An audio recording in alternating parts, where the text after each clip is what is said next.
Alors, sans attendre, je passe d'abord la parole à Richard Haddad, vice-président de Chrétienté Solidarité. Richard Haddad, d'une famille rescapée de tant de génocides, et notamment du génocide arménien.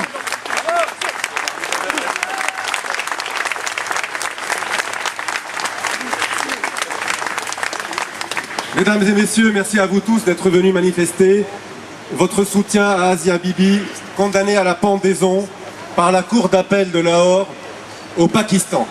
Par la Cour d'appel de Lahore au Pakistan. Et oui, et non par des terroristes soi-disant illuminés de l'État islamique ou je ne sais quelle autre organisation. Le Pakistan, pays allié, paraît-il, de l'Occident, qui prétend appliquer un islam légal. Quel aveu de ce qu'est l'islam légal. Condamner à mort une mère de famille qui aurait dit à ceux qui la discriminaient « Mahomet ne vaut pas grand-chose comparé à Jésus ».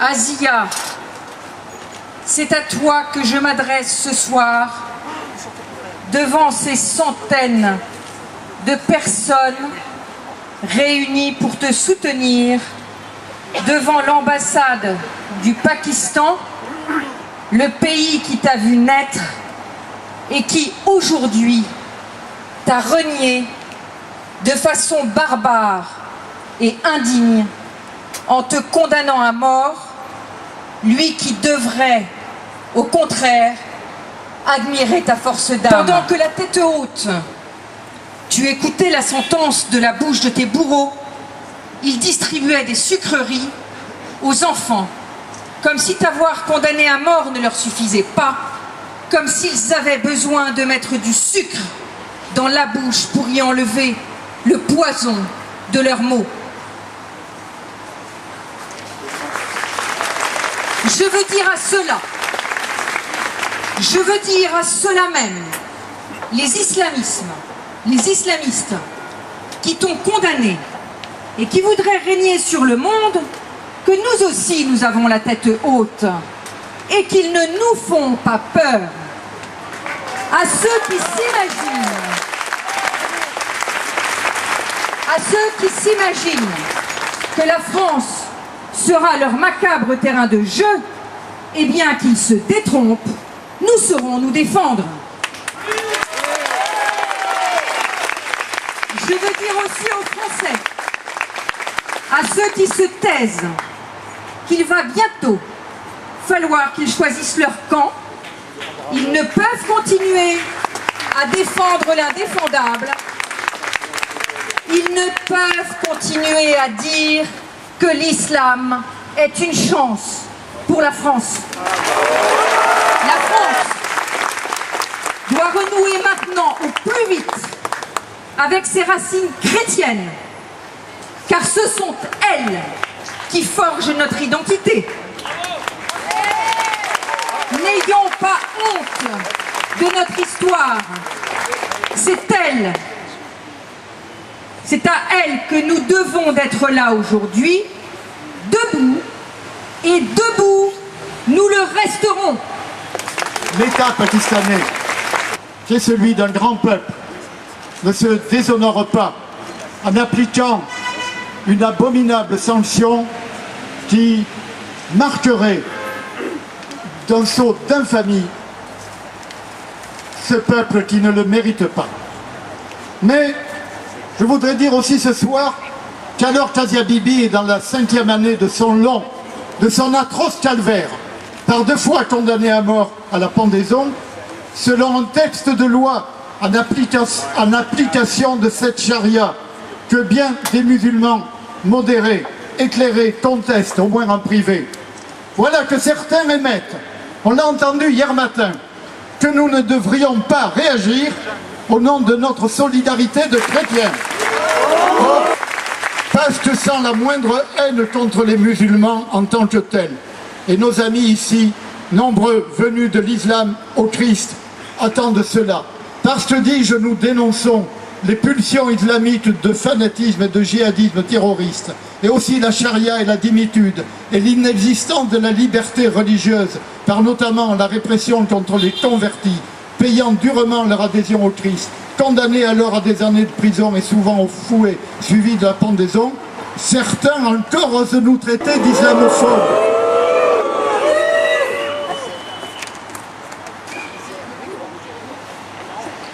Nous demandons en conséquence au gouvernement pakistanais qu'Asia Bibi soit immédiatement libérée après ces 5 années de souffrance. En fait, je suis là et je sais qu'il y a toujours des problèmes au Pakistan avec la minorité chrétienne, comme il y avait la loi blasphème.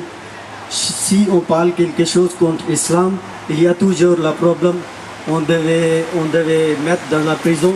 À la même on devait condamner à mort. Je crois qu'effectivement, Asia Bibi est victime d'une condamnation intolérable, car elle s'est exprimée, elle a manifesté sa voix, et sa foi dans la paix, dans la quiétude, dans la tolérance, sans manifester à aucune manière quelque forme de prosélytisme que ce soit. Il n'est pas acceptable par conséquent de pouvoir professer sa foi en terre d'islam au risque de pouvoir subir de pareilles condamnations. Je veux aussi m'élever contre une justice, la justice pakistanaise, une justice obscurantiste qui a condamné par 2 fois en première instance puis en appel Asia Bibi dans des conditions parfaitement inacceptables. Les principes élémentaires du droit de la défense n'ont pas été respectés à aucun moment. Elle a été battue, elle a été incarcérée, elle demeure toujours en détention dans des conditions éminemment pénibles pour elle et pour ses proches. Et je crois que nous devons aussi dénoncer cette forme de justice obscurantiste qui ne doit plus exister en terre d'islam. Alors, j'appelle bien évidemment, comme vous tous, et en disant cela, je ne suis pas seul à tenir de tels propos, j'appelle à la libération immédiate, sans plus tarder, d'Asia Bibi. La communauté internationale, la communauté des nations doit se mobiliser pour qu'Asia Bibi soit libérée sans plus tarder. Je demande évidemment qu'Asia Bibi et sa famille soient protégés au Pakistan ou à l'étranger. Je demande également que cette loi inique, cette loi contre le blasphème, soit abrogée immédiatement, car c'est à cause, plutôt que grâce à une loi pareille, que de pareils scandales peuvent se produire. Donc voilà ce que nous devons tous ici rassemblés à 2 pas de l'ambassade du Pakistan réclamer et obtenir. Et pour cela, nous devons évidemment, c'est l'un des enseignements que je souhaite tirer de cette pénible affaire, car nous souhaitons très rapidement que notre sœur Asia Bibi soit libérée.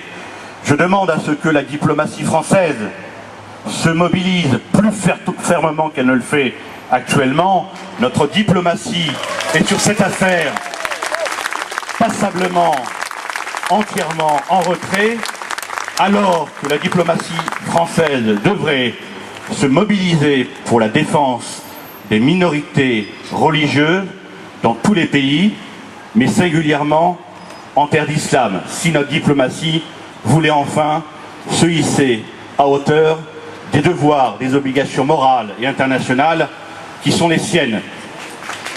Je demande également, pour terminer, puisque tu m'as accordé 2 minutes, pas plus, et j'essaie d'être dans ce créneau horaire, je souhaite qu'on tire aussi un enseignement ici en France, à l'intérieur de nos frontières. Je souhaite que cet islam, cette expansion de l'islam que nous voyons en France s'enraciner de plus en plus et qui présente un certain nombre de manifestations inquiétantes, je souhaite que nous combattions ce phénomène-là. Et je souhaite, de ce point de vue-là, que la communauté musulmane, que ce soit les fidèles ou les responsables de cette communauté musulmane, je souhaite que les représentants institutionnels de la communauté musulmane prennent des engagements très clairs. Parmi ces engagements, il est intolérable de ne pas pouvoir changer de foi. Le droit à la conversion est un droit sacré dans notre civilisation chrétienne, le droit d'avoir une foi, le droit de pouvoir la pratiquer librement, le droit de ne pas avoir de foi, mais aussi de pouvoir en changer. Il faut que la conversion soit en France, parce que nous avons une communauté musulmane importante, un droit reconnu, un droit respecté. Il ne faut plus que ce soit un tabou. Il nous faut également respecter la dignité humaine, deuxième obligation essentielle à mes yeux, la dignité humaine et notamment la dignité de la femme. Il n'est pas tolérable qu'en terre d'islam, mais également en France, qu'il puisse exister des manifestations où les droits de la femme sont atteints. Il n'est pas tolérable que la femme soit reléguée à un statut inférieur. Je ne veux pas donc pour mon pays, pour notre civilisation chrétienne, eh bien, que ces marqueurs identitaires anxiogènes viennent en France et s'y enracinent. Voilà, en quelques mots, cher Bernard Anthony, le message que je souhaitais vous délivrer, un message personnel bien évidemment, à deux pas de cette ambassade que je regarde, au-delà de cette foule importante qui est sous nos yeux, et je souhaite que très rapidement, le combat que nous menons tous ici collectivement puisse aboutir à la libération d'Asia Bibi. Merci à vous. Il y a quelques jours, j'ai plaidé devant le tribunal correctionnel de Bobigny pour des jeunes gens qui ont passé 48 heures de garde à vue, dont les téléphones ont été surveillés, dont les domiciles ont été perquisitionnés. Tout ça parce qu'ils avaient collé des autocollants hostiles à la construction des mosquées, à la mairie de Montfermeil. C'est dire si ce que disait tout à l'heure Karim Ouchik est quelque part prémonitoire, parce que ce qui se passe aujourd'hui, malheureusement, au Pakistan avec Asia Bibi, de manière évidemment dramatique, avec sa condamnation à mort, malheureusement, peut se produire demain. Mais cela peut se produire demain avec la complicité des juridictions françaises. Parce que lorsqu'on met en garde à vue un jeune homme pendant 48 heures parce qu'il a simplement collé des autocollants non à l'islam, eh bien, on se demande si le tribunal de Bobigny commence pas par être un tribunal islamique.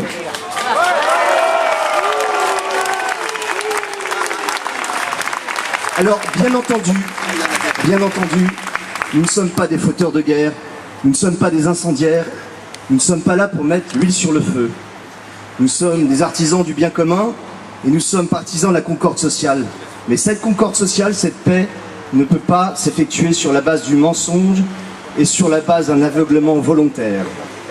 Or, nous avons entendu ici ou là certaines radios qui voulaient que cette manifestation ne se déroule pas pour ne pas mettre de l'huile sur le feu et finalement pour ne pas citer le nom d'islam parce que cela, eh bien, favoriserait l'islamophobie. Alors, mes chers amis, je crois que, comme le disait Saint Jean, la vérité nous rendra libres. Et je crois que cela vaut non seulement vis-à-vis de nos détracteurs idéologiques, mais également vis-à-vis des personnes musulmanes.